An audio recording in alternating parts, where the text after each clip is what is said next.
Masih Kurung Pesangan, ini adalah kisah sedih 7 kepala keluarga dari desa Suak yang menjadi korban abrasi Sungai Pesangan di Kabupaten Biren. Hak mereka untuk mendapatkan tempat tinggal direnggut dan tak ada yang pedulikan. Pada tahun 2008, Kurung Pesangan menguap sampai hampir melewati tanggulnya.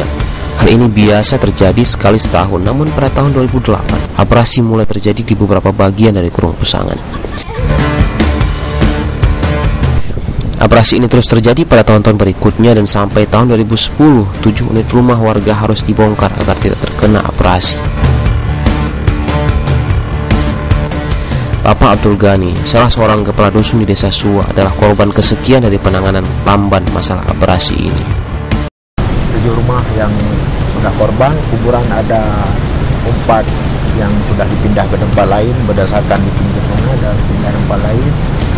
Rumah ada 7, jalan ada 3 kali sudah dipindah-pindah.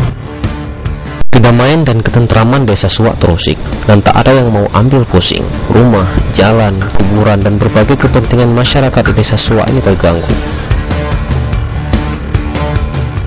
Bapak Abdul Ghani, seorang renta dengan berbagai komplikasi penyakit yang dideritanya, di usia senjanya yang memasuki kepala 5 harus kembali membangun rumah dari nol, tanpa bantuan pemerintah sepeser pun.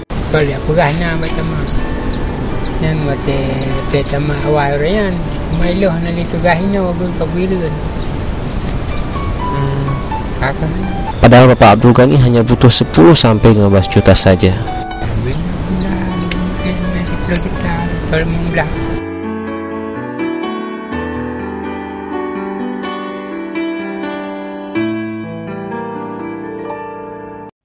Bapak Abdul Ghani hanyalah satu dari 7 warga Suak yang rumahnya terpaksa dibongkar agar tidak terkena abrasi. Dan sampai April 2011 masih ada 7 rumah warga lagi yang dikhawatirkan akan bernasib sama. Selain itu, lambannya penyelesaian permasalahan Kurung Pesangan juga mengakibatkan hilangnya banyak lahan produktif warga.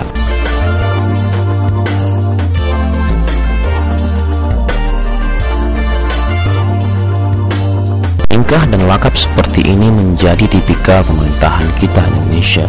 Menurut Bapak Said Sulaiman SE, camat baru di Kecamatan Pesangan Selatan, hal ini karena permasalahan koordinasi saja.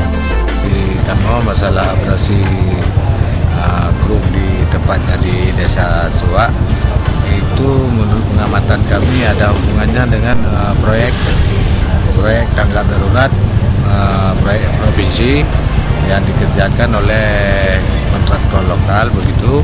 Jadi sistem kerjanya yang salah, mungkin teknik, menyangkut dengan teknik, karena proyek tersebut di pihak kecamatan tidak pernah diberitahu. Itu menurut keterangan dari camat yang lama.